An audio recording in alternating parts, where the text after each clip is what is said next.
বাংলাদেশে অনুপ্রবেশকারীদের কড়া বার্তা দিয়েছেন মুখ্যমন্ত্রী শুভেন্দু অধিকারী। যে কোনো প্রকারে দেশে ফিরতে চাইছেন অনুপ্রবেশকারীরা। হাকিমপুর সীমান্তে নতুন করে ভিড়। সেই বাংলাদেশি অনুপ্রবেশকারীদের কড়া বার্তা দিয়েছেন মুখ্যমন্ত্রী শুভেন্দু অধিকারী।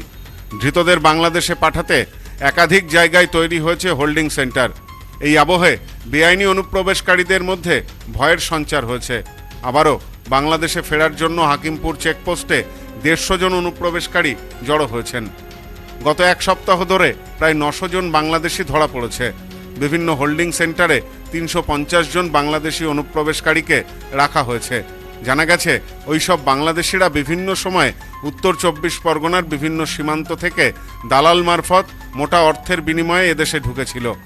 এই রাজ্য ছেড়ে ভিন্ন রাজ্যে বিভিন্ন কাজ করত তারা।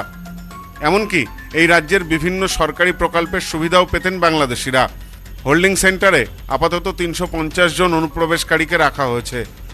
আমি বেশি দিন না জানি, ডাক্তার দেখাতেছিলাম। আমি বছর ধরে কাজে শেখ হাসিনা আসলে না, তারপর পরে আইছি। আচ্ছা, তারপরে এখন দেখাই ফিরে যাচ্ছেন কেন? হ্যাঁ, এখন ফিরে যাচ্ছেন কেন? আমার অসুখ সারিয়ে গেছে। আচ্ছা, এইখানে কোথায় থাকতেন? এই তো আমাকে তো বাংলাদেশের মানুষ ছিল, তবে যে সেখানে এরকমই ওরকমই একা মানুষ খাতাম। আচ্ছা আচ্ছা, আমি এরকম বাংলাদেশের কোথায় বাড়ি?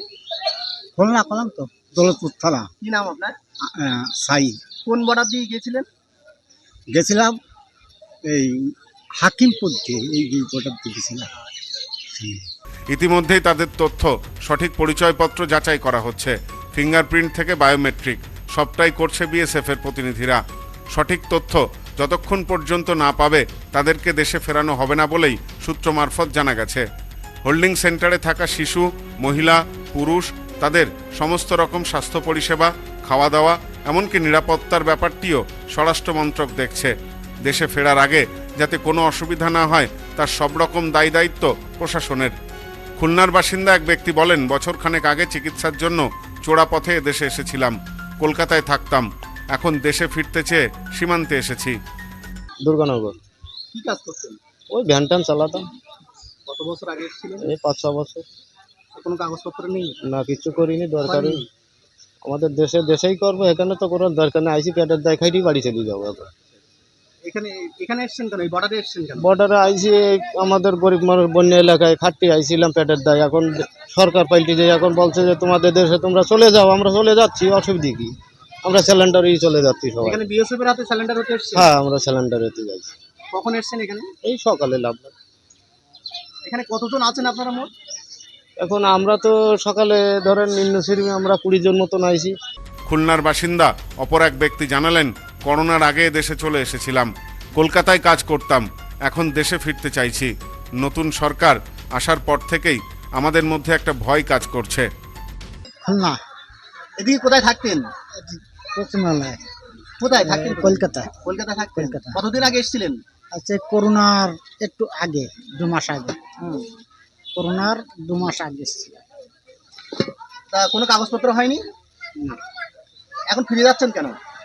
যাচ্ছি, ফিরে যাচ্ছি, আর সুবিধা হচ্ছে না আমাদের। এখানে এসেছেন কেন? বাংলাদেশ যাবে।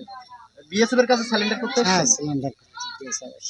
Bureau report, news no man's land, Swarupnagar. পশ্চিমবঙ্গের উত্তর 24 পরগনা জেলার বনগাঁ এলাকায় সুধীর কর্মকার কলেজ অব এডুকেশন এক স্বনামধন্য এবং অতি উল্লেখযোগ্য শিক্ষণ মহাবিদ্যালয়। বর্তমান এই শিক্ষক মহাবিদ্যালয়ে নতুন শিক্ষাবর্ষে বিএড অ্যাডমিশান চলছে। তাই বিএড অ্যাডমিশান নেওয়ার বিষয়ে যে সমস্ত শিক্ষার্থীরা আগ্রহী তারা অতি সত্বর কলেজের অফিসে এসে যোগাযোগ করবেন। আমাদের কলেজের ঠিকানা গোপালনগর, চরচালকি, বনগাঁ, উত্তর 24 পরগনা। পিন নম্বর 743235।